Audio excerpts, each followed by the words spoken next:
राज धरण प्रभु तेरी शरण, प्रभु तेरी शरण, प्रभु तेरी शरण, प्रभु तेरी शरण, प्रभु तेरी शरण। गिरिराज धरण प्रभु तेरी शरण, गिरिराज धरण प्रभु तेरी शरण, प्रभु तेरी शरण, प्रभु तेरी शरण। वृंदावन बिहारी लाल की जय, गिरिराज महाराज की जय। मैं आचार्य कृष्णा शोभरी कार्तिक महात्म के 9वें दिवस की कथा में आपको 10वां अध्याय में सुनाता हूँ।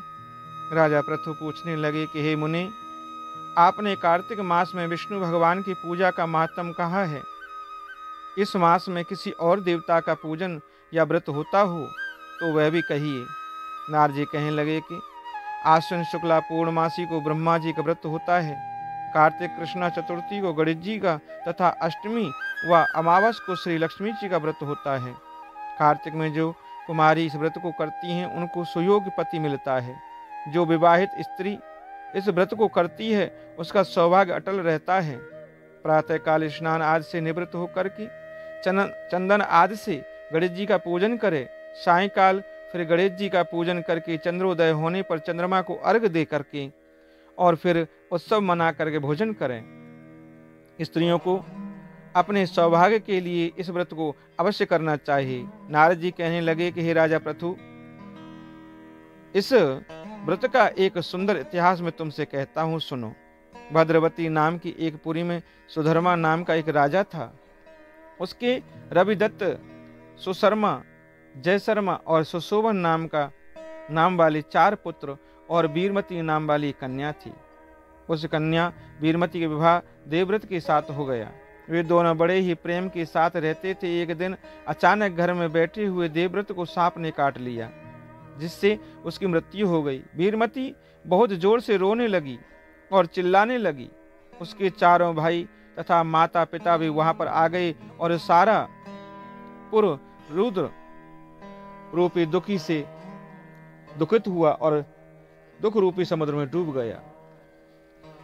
उसी समय दुखों को दूर करने वाले पुलस्त ऋषि भी वहां पर आ पहुंचे। राजा ने हाथ जोड़कर कहा कि हे महाराज, कौन से पाप कर्म से मेरी कन्या विधवा हुई है। तब पुलस्त जी ने कहा कि राजन, कार्तिक मास में तुम्हारी कन्या ने गणेश चतुर्थी का व्रत नहीं किया, इसी पाप से वह विधवा हुई है। फिर पुलस्त जी कहने लगे कि एक समय ब्रह्मा, विष्णु, महेश, इंद्रादि सब देवता दैत्यों के नाश का उपाय सोचने के लिए एकत्रित हुए। उस समय ब्रह्मा जी ने कहा कि गणेश चतुर्थी का व्रत सब दैत्यों का विनाश करने वाला है। तब समस्त देवताओं ने कार्तिक कृष्णा चतुर्थी का व्रत किया और दैत्यों पर विजय पाई। विजय प्राप्त होने के बाद सब देवताओं ने गणेश जी से कहा कि वर मांगो। तब गणेश जी ने कहा कि जो स्त्री कार्तिक कृष्णा चतुर्थी का व्रत करे उसका पति चिरंजीव हो, जो ना करे वह स्त्री विधवा हो जाए। अतः इस व्रत को अवश्य करना चाहिए। सभी स्त्रियों को नियम पूर्वक यह व्रत करना चाहिए। पुरुष जी के कहने लगे कि हे राजन, तुम्हारी कन्या ने इस व्रत को नहीं किया, इसी कारण वह विधवा हुई है। यदि वह अब भी इस व्रत को करे तो उसका मृतक पति जीवित हो जाएगा। यह कहकर ऋषि तो चले गए और राजा ने अपने जामात्र के मृतक शरीर को तेल में डलवा दिया। जब कार्तिक मास आया तो उसकी कन्या ने विधिवत व्रत करके उद्यापन में ब्राह्मणों को बहुत सा धन दिया, जिसके प्रभाव से उसका मृतक पति फिर से जीवित हो गया।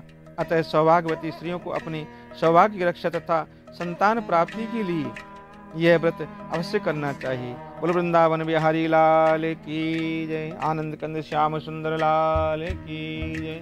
गिरिराज धरण प्रभु तेरी शरण, गिरिराज धरण प्रभु तेरी शरण, प्रभु तेरी शरण, प्रभु तेरी शरण, प्रभु तेरी शरण, प्रभु तेरी शरण।